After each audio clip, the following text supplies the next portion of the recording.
Қайырлы күн баршаңызға, сіздермен бірге Гүлсезім. Бүгін бізде мини пиццалар дайындайтын боламыз. Бұны мектепке апаруға ыңғайлы болғандықтан жасалу жолымен бөлісемін.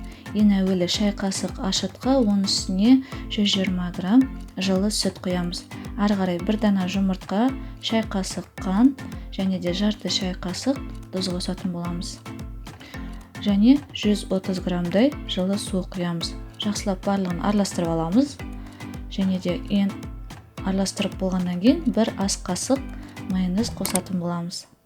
Каналға тіркеліп, келесі видеоларын жіберіп алмас үшін қоңырау белгісін басыңыз, және де менің каналымнан басқа да видео рецепттерді көре аласыздар.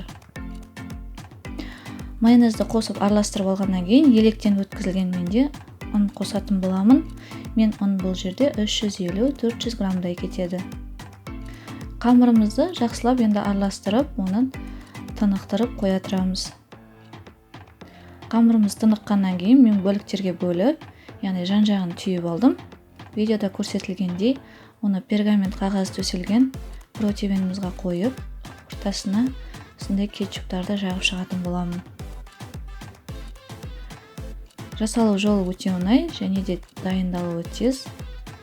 Мен бұл жерде салмасына уақыттап туралған шұжықтар қостым. Бұның орнына басқа тартылған ет қосса да болады. Әрі қарай үккіштен өткізілген сыр. Барлығын жақсылап салып болғаннан кейін, енді біз оны қызып тұрған пеште пісіріп алатын боламыз. Міндетті түрде үй жағдайында дайындап көріңіз, ас болсын.